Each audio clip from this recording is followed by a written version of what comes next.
$70,000 car wasn't supposed to humiliate six-figure supercars, but the Nissan GT-R R35 didn't get that memo.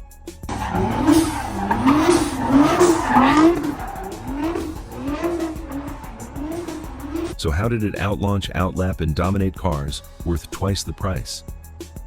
This is how the Nissan R35 embarrassed supercars.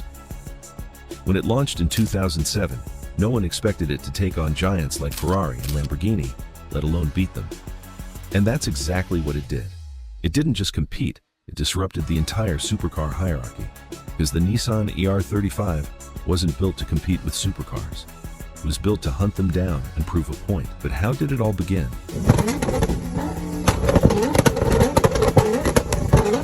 Around the early 2000s, Nissan had one goal: bring back the dominance of the old Skyline GT-Rs, cars that once terrorized racetracks in the 80s and 90s.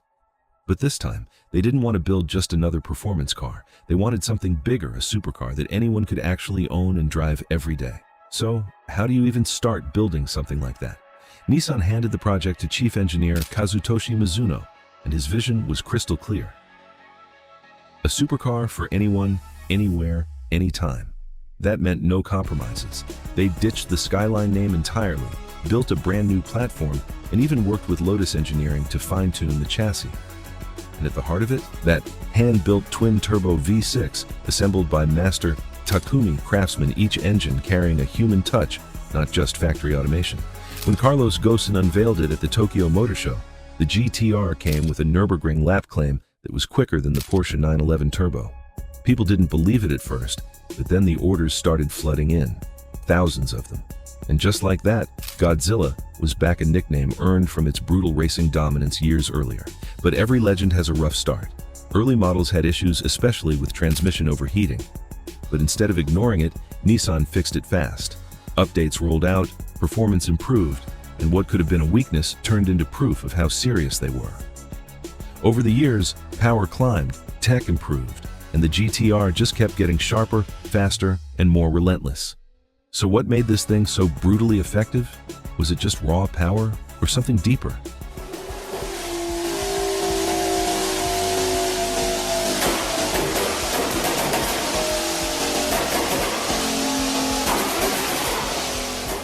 Under the hood sat a hand-built 3.8-liter twin-turbo V6, the legendary VR38DETT, assembled by master craftsmen in Japan. It started with 480 horsepower, which was already serious, and Nissan didn't stop there. Over the years, it kept evolving: 523 horsepower, then 542, then 565, and eventually 600 horsepower in the Nismo version. Each bump in power made it harder for rivals like Porsche to keep up, especially in real-world conditions where traction and consistency matter more than peak figures.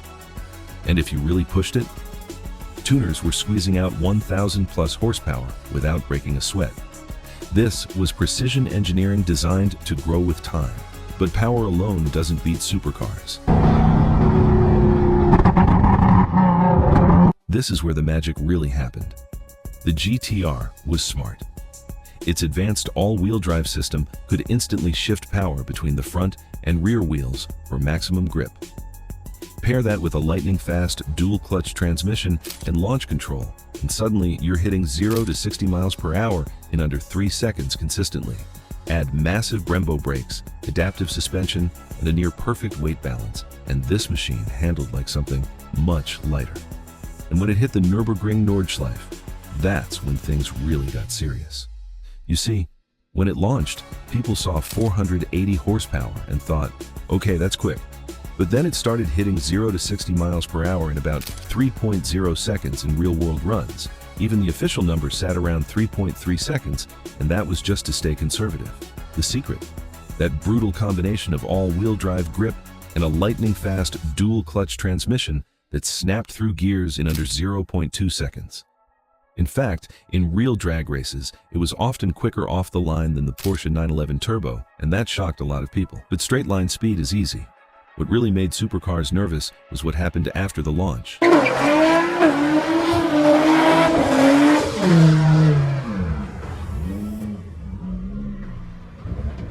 The GT-R kept pulling hard. quarter-mile times landed in the low 11-second range, with trap speeds around 122 miles per hour. The launch control and all-wheel drive system meant every single launch was perfect. And that's exactly where cars like the Ferrari F430 fell apart. Rear-wheel drive meant they had to manage power. The GT-R, it used all of it. The dual-clutch transmission is another big reason. While other cars needed precise timing to shift perfectly, the GT-R fired off gear changes in milliseconds. That's why it kept gaining even after the launch. Okay, so it's fast in a straight line. But what about control at insane speeds? This is where the GT-R really flexed its engineering muscle.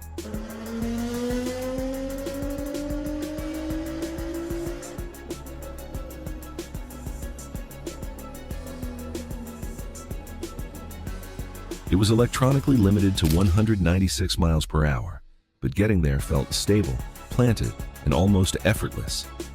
The AWD system constantly adjusted power between the front and rear wheels, keeping everything in check. And when it was time to slow down, massive Brembo brakes, especially on the Nismo, could bring it from 100 miles per hour to a stop in under 100 feet. That's serious stopping power. But this wasn't a lightweight supercar. We're talking about a 3,800-pound machine. Yet, with its wide stance, perfect proportions, and sticky performance tires, it handled like something much lighter. By 2015, the Nismo version pushed things even further with a 0 to 60 time of just 2.7 seconds, and somehow, it still managed decent fuel economy for what it was. Yet the most dangerous thing about the GT-R wasn't how fast it could go. It was how little you had to pay to beat everything else on the road. That's where the Nissan GT-R R35 completely flipped the script.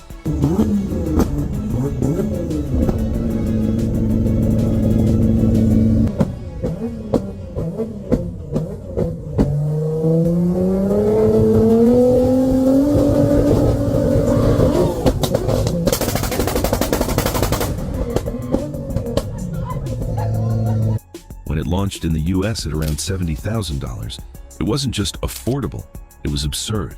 You had cars like the Porsche 911 Turbo sitting at nearly double the price, and exotics like the Lamborghini Gallardo way above that. Yet this budget supercar was out-accelerating, out-launching, and in many cases, out-lapping them. It was like showing up to a heavyweight fight and knocking everyone out at half the entry fee. And as time went on, instead of fading away, the GT-R only grew into a legend. Even by 2025, when prices climbed past $120,000 for newer models and over $200,000 for Nismo versions, it still undercut monsters like the Porsche 911 GT2 RS or the Ferrari 458 Italia. And today, clean early models are actually going up in value. That's almost unheard of in this segment. People realized this was a long-term weapon. Okay, price aside. Where did the GT-R truly embarrass the world's best? The answer is simple: the Nürburgring Nordschleife.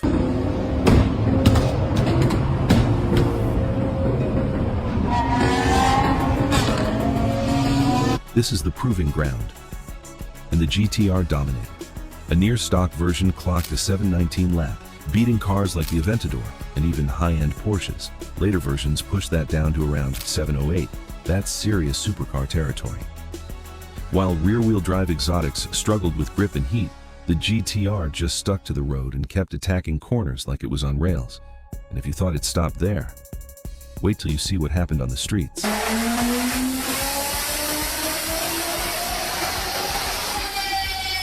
In drag races, the GT-R became a nightmare. Stock versus stock, it consistently edged out rivals. But tuned was where things got wild. We're talking 1,000 to 2,000 horsepower builds, humiliating cars worth 3 times as much. It didn't matter if it was a Ferrari, a Lambo, or even modified Porsches. The GT-R's AWD launch just erased the competition in those first crucial seconds. So what's the final chapter of this story?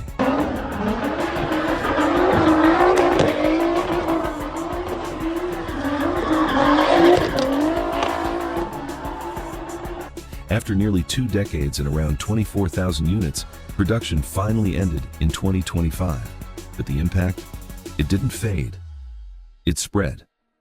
From insane 1,000-plus horsepower builds to global car culture, The Nissan GT-R R35 became a statement. This wasn't just a fast car. It proved you don't need a $1 million badge to dominate. So here's the real question.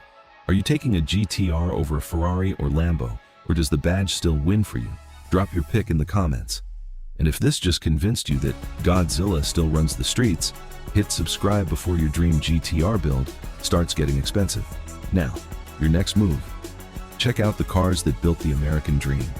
Or roll with what YouTube thinks you'll love next.